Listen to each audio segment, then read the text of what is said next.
We will be discussing all the very troubling and bizarre things that happened to Luka while he lived in New York City for years.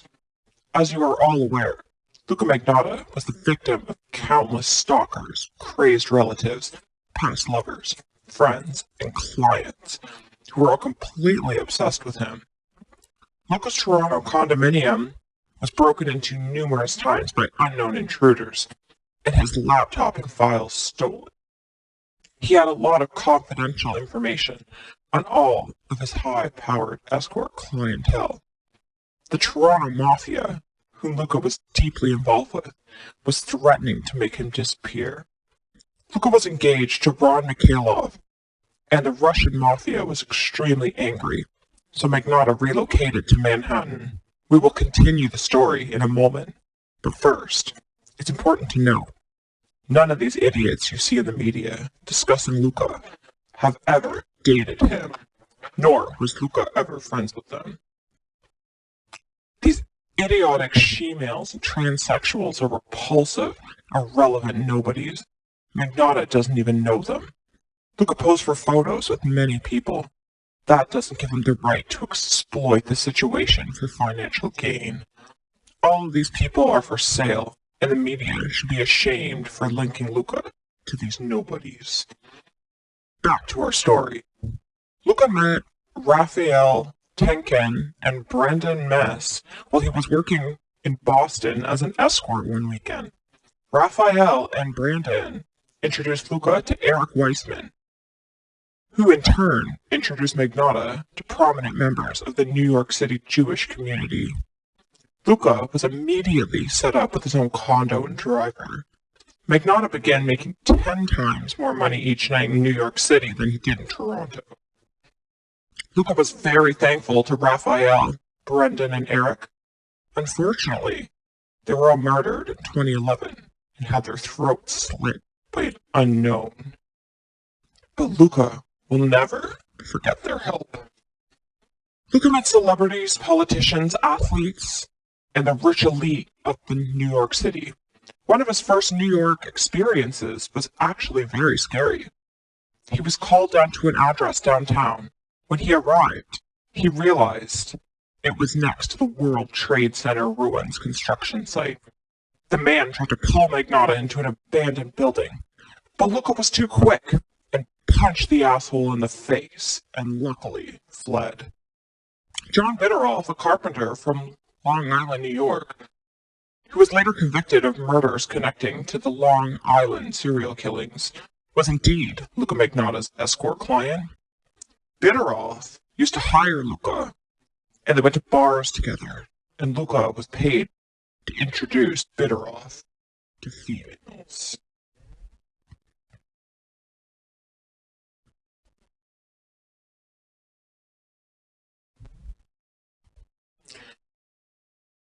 Bitteroff used to hire Luka all the time. Bitteroff was an avid hunter and took Magnotta on trips to the forest.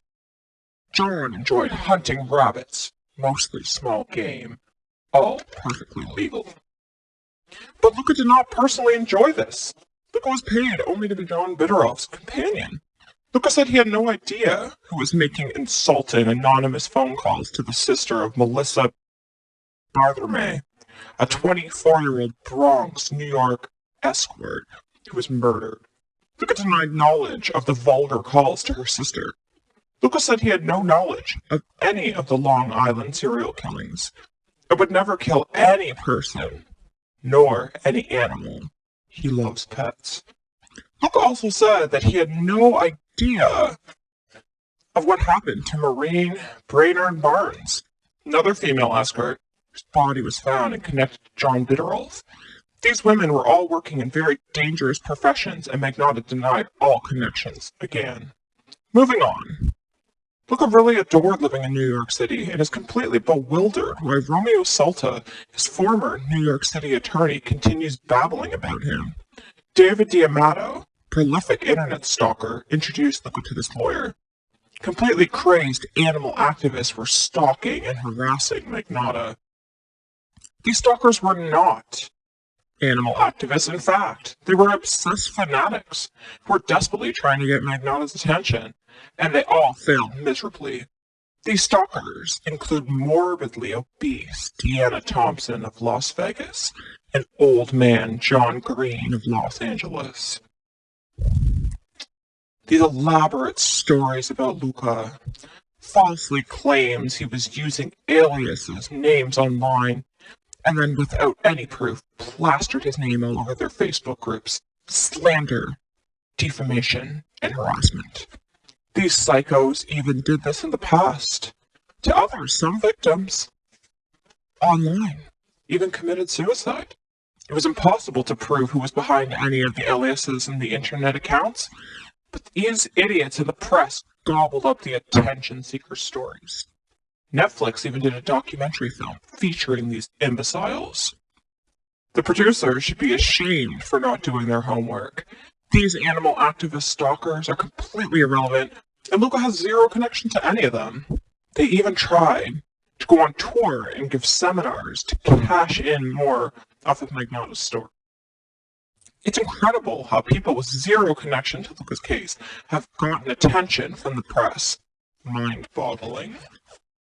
Luka Magnotta was constantly being harassed and required legal help.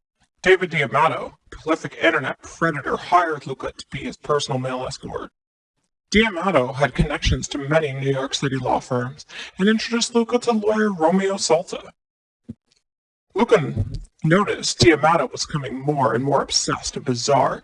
Things began appearing on the internet, posts claiming to be Luka Magnotta. It was clear D'Amato was behind the posts and impersonating Magnotta.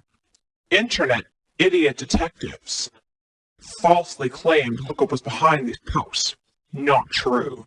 It was all David D'Amato.